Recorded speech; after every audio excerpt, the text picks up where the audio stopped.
Гренландия – место, куда мечтает попасть каждый, но жить остаются единицы. Страна айсбергов, белых ночей и белых медведей. Место, где можно увидеть северное сияние, раскол ледника и невероятные полярные миражи. Как выживают люди там, где зима длится вечно? Почему машина здесь бесполезна? Как дома гренландцев изменились за последние 100 лет? И сколько стоит жизнь за полярным кругом? Об этом и многом другом вы узнаете из этого видео.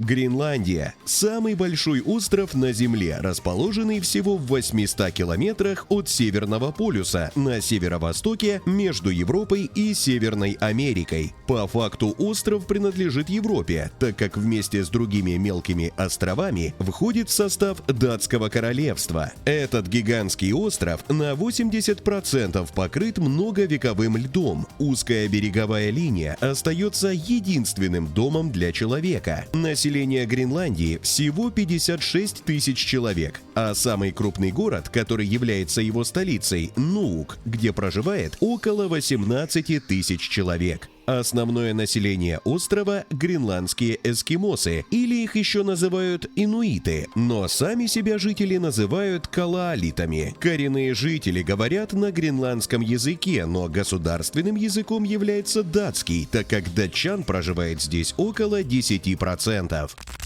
Остров, о котором не знал мир, пока не пришли викинги. О Гренландии не было известно аж до X века, пока на нее не высадились норвежские викинги во главе с Эриком Рыжим, изгнанным из родной Исландии. Эрик называл Гренландию «Зеленая земля», считая, что такое красивое название привлечет новых поселенцев. И это сработало, так как за 3 года жизни Эрик не встретил на острове ни одного коренного жителя. Он провозгласил себя хозяином Зеленой земли. В 986 году он смог вернуться в Исландию, склоняя викингов к переселению на новый остров. Эрик во главе с колонистами снарядил 25 кораблей, но до места назначения добралось лишь 14 с 350 пассажирами. Новые поселенцы основали Эйстрибигт, восточное поселение. Они активно торговали с Исландией и Норвегией моржовыми бивнями, кожей скота и тюленей. Именно тогда викинги научились вялить рыбу, что позволило долго сохранять ее и в дальнейшем поставлять на экспорт. В 13 веке Дания, воспользовавшись проживанием викингов на острове, начала его колонизацию, и с тех пор Гренландия принадлежала Датскому королевству. Во время Второй мировой войны Гренландия смогла отдалиться от Датского королевства и сблизилась с Соединенными Штатами и Канадой. Но когда война завершилась, Дания вернула контроль над территорией острова, предоставив Гренландии статус автономной территории.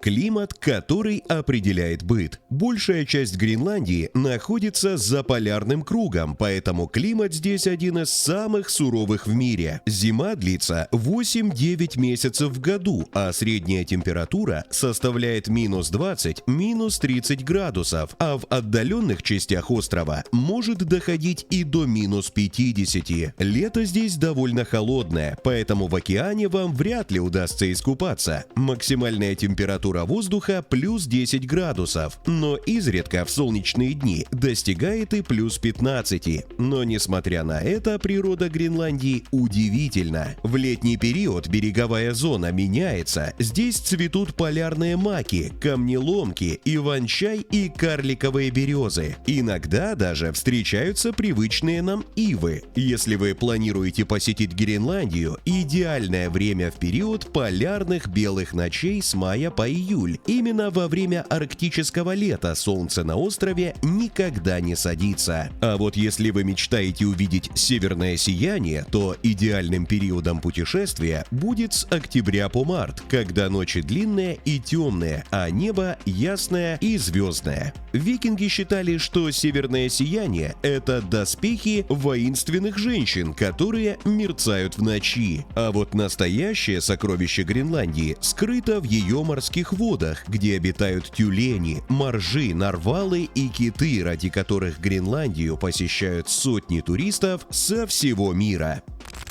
Почему машина здесь почти бесполезна? Привычный автомобильный транспорт здесь работает только внутри населенных пунктов, а связь между ними обеспечивается по воздуху и морю. Внутри поселков и городов, а также за их пределами, люди передвигаются на снегоходах и собачьих упряжках. И пусть вас не смущает дорожный знак «Красный треугольник с санями». Он очень важен для местных жителей, ведь этот знак предостерегает автомобилистов о возможном появлении водителей саней. С начала 21 века популярность ездовых собак снизилась практически в 2 раза, но традиция сохранилась. Местные жители катают на ездовых собаках туристов во время экскурсий, а также устраивают гонки. Здесь соревнуются не в скорости, а в выносливости и умении предвидеть опасность льда и прогнозировать погоду. Такие собаки не являются домашними животными, они живут на улице в специальных вольерах и с самого детства учатся ходить в упряжке, а их основной рацион составляет сырая рыба. Туристам не разрешают близко подходить и кормить ездовых собак, так как они не привыкли ко вниманию и чужакам и могут даже укусить. Служба такси, привычная нам в Гренландии, существует, но работает с перебоями. Из-за климата и высоких расходов на топливо стоимость поездки очень дорогая, а машин мало. В прибрежных городах роль такси часто выполняют желтые лодки, маршруты которых соединяют поселки и соседние города. Их очень любят туристы, так как на таком водном транспорте можно добраться до айсбергов и полюбоваться открывающимся видом из воды. Основным способом передвижения на большие расстояния являются самолеты и вертолеты.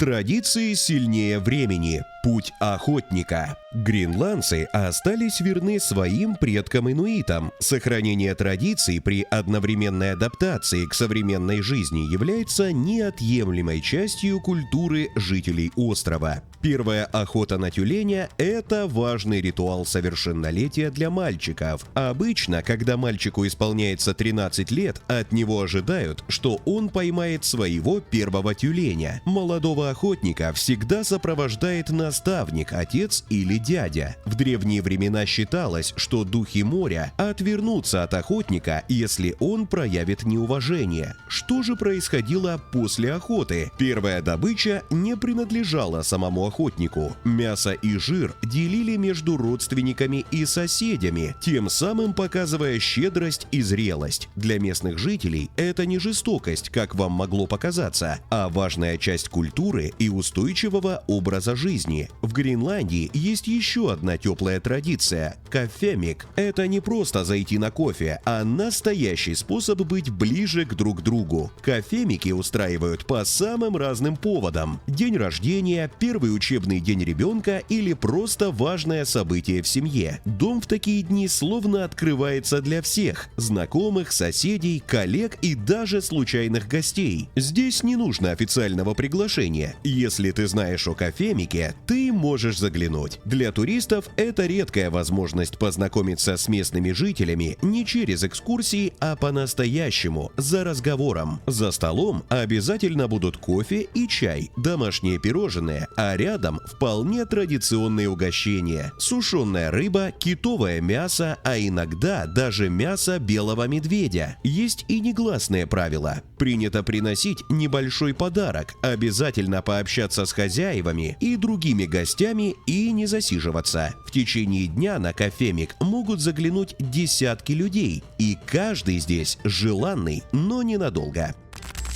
Почему быт гренландцев почти не изменился за 100 лет? Несмотря на то, что время идет, быт и работа гренландцев остаются во многом прежними. Многое здесь устроено так же, как 100 лет назад, просто с учетом современных реалий и технологий. Классический гренландский дом – это небольшое продуманное пространство площадью в среднем около 70 квадратных метров. Чаще всего его строят из привозной фанеры. Дом обычно имеет крутую двухскатную крышу и не более 2-3 комнат. Почти все дома стоят на сваях, приподнимаясь на метр над землей. Так здания защищают от промерзания почвы и деформаций. Отопление простое и надежное. В жилой комнате устанавливают дизельную печь, которая и служит основным источником тепла. Со временем в Гренландии появились и многоэтажные дома. Их возводили не только в столице, но и в тех городах, где запускались рыбоперерабатывающие предприятия и возникала потребность в рабочей силе.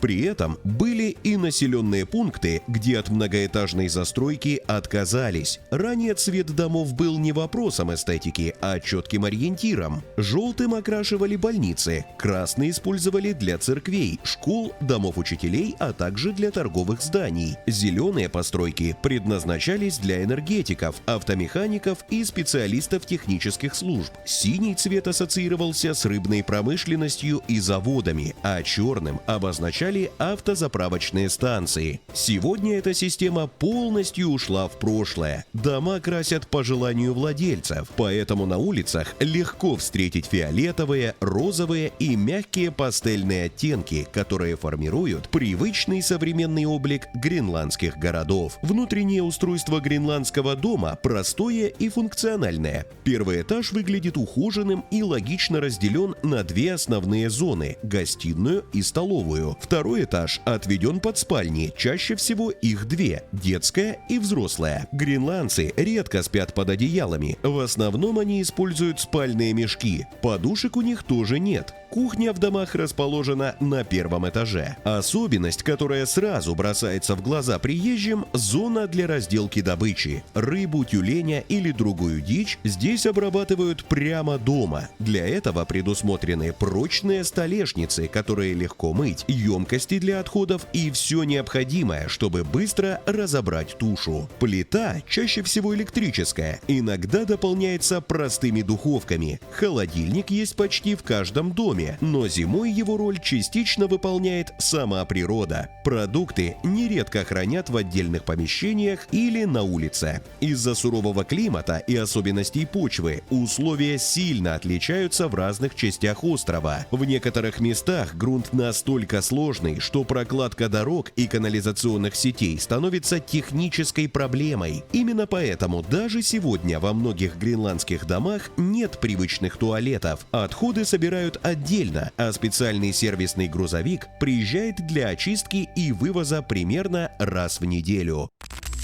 Реалии жизни на острове. Здесь нет привычных полей, теплиц и фермерских рынков, а значит, еда здесь не просто еда, а результат сложной логистики и ежедневной борьбы с суровым климатом. Почему же продукты питания тут такие дорогие? Практически 90% всех продовольственных товаров, кроме рыбы и мяса морских животных, привозные, в основном из Дании. Здесь не бывает дешевых овощей по акции. Если товар доехал, он уже дорогой. Цены на фрукты, ставшие привычной частью повседневного рациона, в Гренландии совсем не дешевые. Стоимость килограмма яблок около $4,5. Бананы стоят примерно $3,30. Если учитывать расстояние и климат, начинаешь относиться к этим цифрам с большим пониманием. Хлеб здесь не просто подают к столу, это почти отдельная статья расходов. Обычный пшеничный батон стоит примерно $4,50–5 за буханку. Молоко около $2,80–3,20 за литр. С мясом все уже серьезнее. Говядина в районе $18–22 за килограмм. Свинина чуть доступнее, примерно $13–16. Картофель около $2,50–3 за кило. Лук $2,80–3,30. А вот клубника уже маленькая роскошь. Упаковка свежих ягод обойдется примерно в $6–7. Рыба и морепродукты – это основа местной еды. Рыбное мясо местного палтуса или трески стоит в районе $10–20 за килограмм. Мясо кита – традиционный продукт, который гренландцы используют в повседневной кухне, стоит $6–7. Килограмм мяса тюленя для местных жителей обойдется в $6–8. Мясо оленя, более привычное для нас, стоит около $12–13 за килограмм. Такая же цена и за мясо северного быка. Цена за какой продукт вам показалась самой неожиданной, высокой или наоборот, ниже ожиданий? Напишите в комментариях. Если вы хоть раз задумывались о путешествии к айсбергам, этот список цен вам точно пригодится. Ночь в отеле уровня 3 звезд обойдется в $150–300. Более скромные варианты есть, но их немного. Гостевые дома и хостелы стоят примерно $50–100 за ночь, а обед в ресторане без излишеств обойдется в $20–50, а ужин с горячим блюдом и напитком может выйти $50–100. Любители капучино по утрам могут быть немного разочарованы, так как чашка любимого напитка обойдется в $5. Бокал местного пива здесь стоит $4–5, а бокал импортного – 6–7.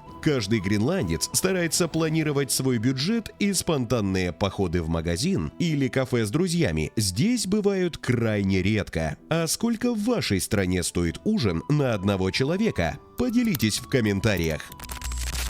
Гренландия не про бедность, а про изоляцию. Гренландии тяжело дать одно конкретное определение – бедный или богатый, а она существует где-то между этими понятиями. С одной стороны, здесь высокий уровень цен, ограниченный рынок труда и зависимость от импорта. С другой стороны, Гренландия вовсе не нищая территория. Социальная система обеспечивает базовый уровень жизни, медицинская помощь, образование, а поддержка населения финансируется за счет Дании. Статус бездомного в Гренландии выглядит иначе, чем в более теплых странах, и во многом это связано с климатом. Формально бездомных здесь действительно немало. Только в Нууке их насчитывается около 400 человек, что составляет примерно 2% зарегистрированного населения. Но при этом понятие «бездомный» не всегда говорит о том, что человек живет на улице. Из-за суровых погодных условий, особенно зимой, когда холод может быть смертельно опасным, большинство людей без постоянного жилья не ночуют на улице. Чаще всего они временно живут у родственников или знакомых, буквально перекочевывая с одного дивана на другой.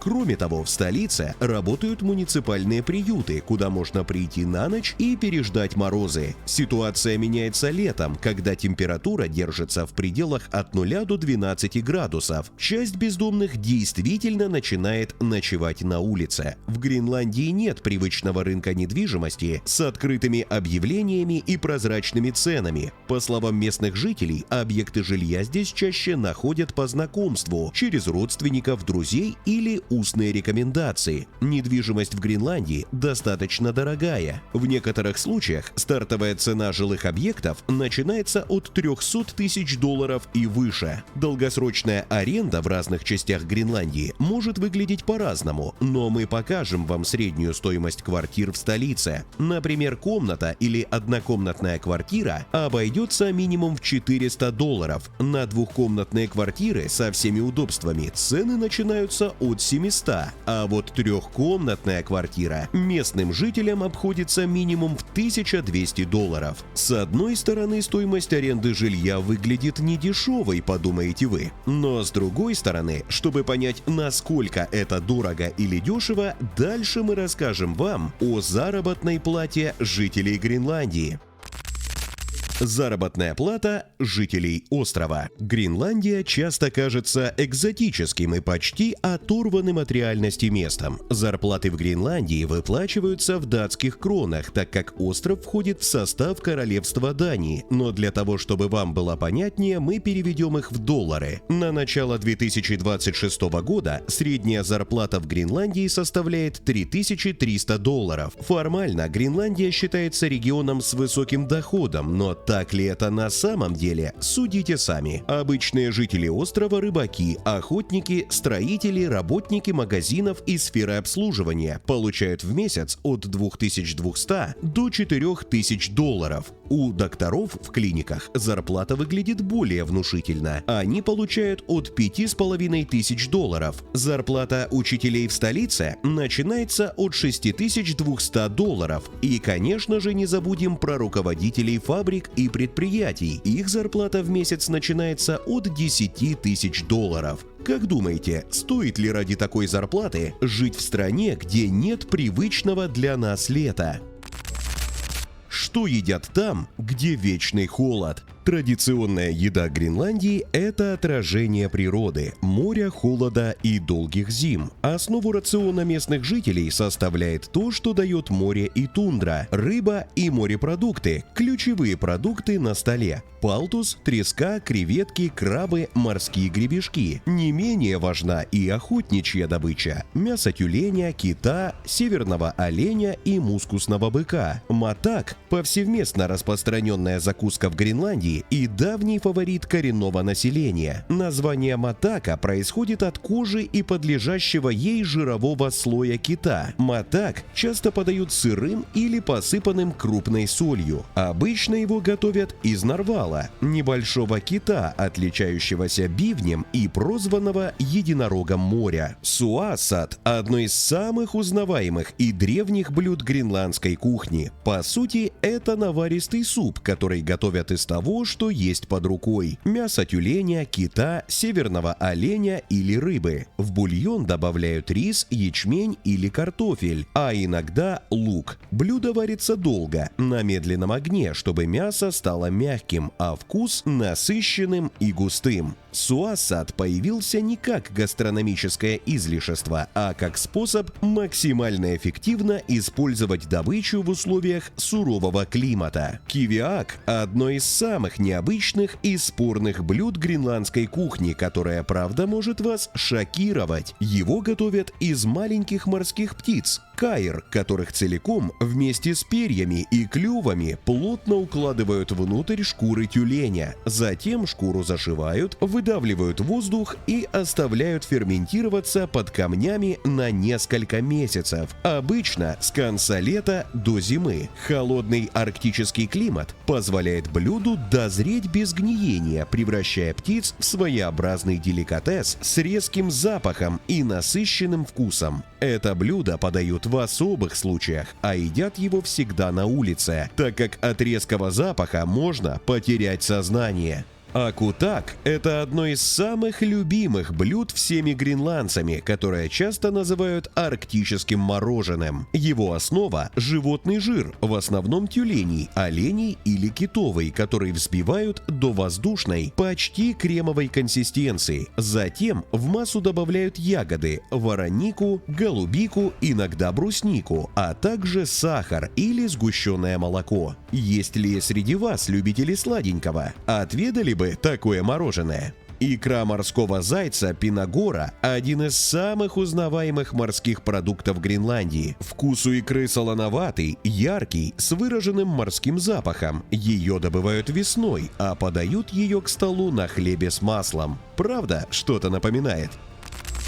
Почему в Гренландии природа опаснее, чем люди? Гренландия – это место, где не стоит бояться преступности. Уровень тяжелых правонарушений здесь очень низкий, а уличная опасность для местных жителей и туристов минимальна. Большинство угроз здесь исходят не от людей, а от природы. Температура на острове может резко падать ниже нуля даже летом, а зимой держится экстремально низкой. Погода меняется буквально за минуты, превращая дождь в лед, увеличивая риск обморожений и гипотермии. Сильные ветра, снежные бури и мгновенные перепады погоды – обычное явление, которое может легко застать врасплох без правильной экипировки. Летом, когда снег отступает, в Гренландии появляется другая, менее очевидная угроза – комары и мошки. Их особенно много с конца июня по август, когда тундра оттаивает и образуются тысячи мелких водоемов. В безветренную погоду насекомые собираются плотными облаками, мешая нормально работать, передвигаться и даже есть на открытом воздухе. Для местных это не неожиданность, а часть сезонной реальности, к которой готовятся заранее, сетками, плотной одеждой и специальными средствами. Что же касается белых медведей, медведей, думаю, вы часто думали о них за последние несколько минут видео. Встретить огромного жителя севера вдали от так называемой страны белых медведей в повседневной жизни практически сводится к нулю, но вероятность все же существует. Страной белых медведей в Гренландии называют северные и северо-восточные районы острова, где человек – редкий гость. В науке и вовсе о них почти не думают. Местные жители и гиды сходятся во мнении: если не ночевать в одиночку в палатке посреди дикой природы и соблюдать базовые правила, поводов для тревоги нет. Здесь никто не носит оружие на всякий случай, и это многое говорит об уровне реальной угрозы. Но восточное побережье все же напоминает, что Арктика живет по своим правилам. Изредка белые медведи прогуливаются вдоль взлетной полосы аэропорта в Кулусуке, но такие случаи редки, хотя происходят. Это не как повод для паники, а как напоминание, что даже там, где опасность кажется далекой, дикая природа всегда остается рядом.